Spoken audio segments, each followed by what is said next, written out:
खाते हैं उलमाए किराम। तो ख्वाब देखा उसे, और ख्वाब बहुत भोंडा देखा और खराब देखा जो कह नहीं सकती थी किसी से। उस वक्त के सबसे बड़े मुअफ्फिर अल्लामा इब्ने सीरीन थे। अपनी खादिमा को तैयार किया और कहा कि जाके कहो कि मैंने ख्वाब देखा है, मुझको ताबीर बताइए। खादिमा गई और उसने कहा, हजरत मैंने ख्वाब देखा, जितने ज़ाहिरीन जा रहे हैं सब आ रहे हैं मुझसे बदकारी कर रहे हैं, ऐसा खराब ख्वाब देखा, इसकी ताबीर बताइए। अल्लामा इब्ने सीरीन ने कहा, तुम ये ख्वाब देख ही नहीं सकती, ये ख्वाब तो बादशाह की बीवी देख सकती है, तुम नहीं देख सकती। ये हुआ ना मुअफ्फिर। नफ्स देख के जो मर्ज समझ जाए वो होता है तबीब हाजिर। ऐसी जबरदस्ती डॉक्टर लोग आला लेकर के बैठा रहता है, कोई तो पढ़ा लिखा रहता नहीं है, 25 ठो जो टेस्ट करवाएगा और तब जाकर के जितना है एंटीबायोटिक सब लिख देता है। कहाँ डॉक्टर, जितना आप जाइए यहाँ से इलाज करा के एम्स में जाइए, सबको गलत कर दिया जाता है। ऐसे ही हमारे मौलवियों का पढ़ते लिखते नहीं कम है और ज्यादा तकरीर झाड़ते हैं। इसकी कमी नहीं है तकरीरों की, माशाअल्लाह हर जगह पढ़ा लिखा होना चाहिए। तलाक का मसला 1450 साल हो गए और तलाक का सही मसला हम लोगों को नहीं मालूम। अवाम को क्या मालूम जी? जब सुलह करवाते हैं तो 3 तलाक का कागज बना देते हैं, जो बिल्कुल चरम गलत है। बहरहाल बात तो इतनी है कि शाम हो जाएगी, कहना नहीं है। मैं अर्ज कर रहा हूँ कि अल्लामा इब्ने सीरीन ने कह दिया कि तुम ये ख्वाब नहीं दे सकती हो बादशाह की। अब ये वापिस आ गई। मोबाइल का जमाना तो था नहीं कि कह देती, वहां से वापिस आई। क्या हुआ? कहा हजरत ने ख्वाब की ताबीर नहीं दी, फरमाया कि ये बादशाह की बीवी ख्वाब देख सकते, तुम नहीं देख सकती। तो सब काम सब कर लेगा, जो परवेज मुखिया सब करेंगे हम कर लेंगे। ये काम के लिए अल्लाह ताला ने मुंतखब किया, इनको देना चाहिए 1-1 लाख रुपया कि जल्दी से छत बना दे मौलाना साहब। इनके लिए क्या परेशानी है? अरे इधर से लेना उधर देना है, मतलब अल्लाह के खजाने से लेना है और इधर देना है, कोई हम थोड़े अपना दे देते हैं। मेरे बुजुर्गों, अल्लामा इब्ने सीरीन को उन्होंने कहा, मलका जुबैदा ने, कि जाके कह दो, जब समझ ही गए तो मेरा नाम। आई खादिमा कहने के लिए कि जी बादशाह की बीवी ने ये ख्वाब देखा। कहा वो देख सकती है। वो एक नहर खुदवाई और उस नहर से सारे लोग सैराब हो गए। जरूरत थी पानी की, ज़ाहिरीन, उम्रा करने वाले हाजी सब ये सैराब हो गए। चुनांचे नहर खुदवाई, इतना खून पसीना देके नहर खुदवाई। खून पसीना किसको कहते हैं? आदमी मेहनत जिस्मानी भी करे और माल भी लगाए। हर कुदाल पे मजदूर को 1 अशरफी देती थी। मामूली बात है, हम लोग एक दिन के मजदूर को नहीं दे पाएंगे, वो हर कुदाल पे 1 अशरफी देती थी।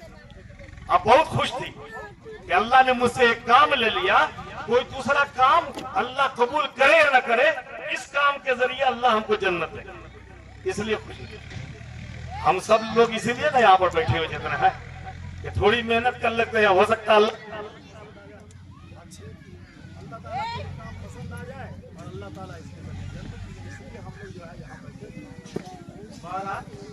उन्होंने ये सोच रखा कि जरूर जो है अल्लाह तबारक व तआला इस काम के जरिए जन्नत देगा।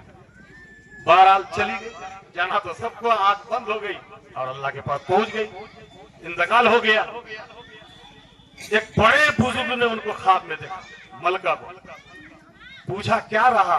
अल्लाह के यहाँ। कहा नहीं काम आया। जिस काम के बारे में मुझको यकीन था कि अल्लाह तबारक व तआला इस काम के जरिए जरूर हमको जन्नत देंगे, वो काम नहीं आया।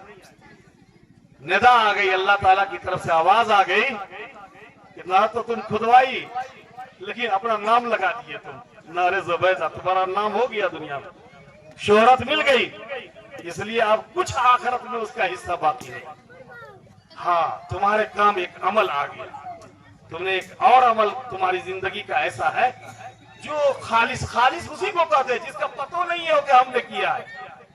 का एक काम तुम्हारा बाकी है जिसको अल्लाह ताला ने पसंद फरमाया। एक बार तुमने खादिमा को कहा पानी लाओ, वो पानी ला के रखती है।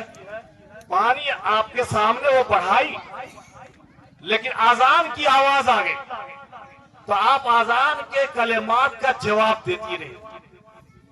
पानी नहीं पिया और कलेमात का जवाब देती रही।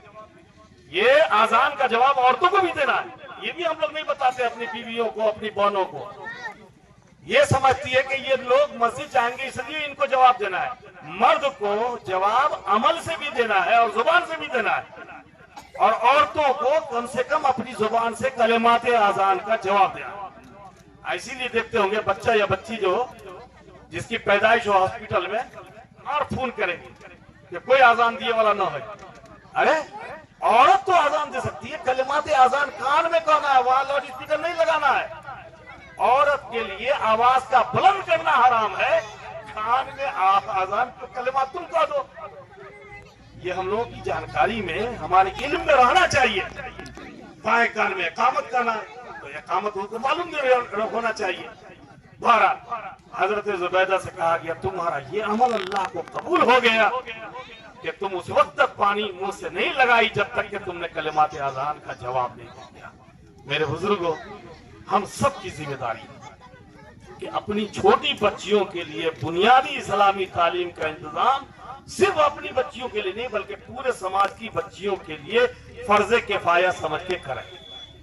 देखिए, माँ बाप के जिम्मे बुनियादी तालीम इस्लामी दिलाना ये फर्ज ऐन है। इतना कुरान सिखाना कि नमाज उसकी सही हो सके, ऐसी बुनियादी तालीम जिसके जरिए वो इस्लाम समझ सके, ये फर्ज ऐन है।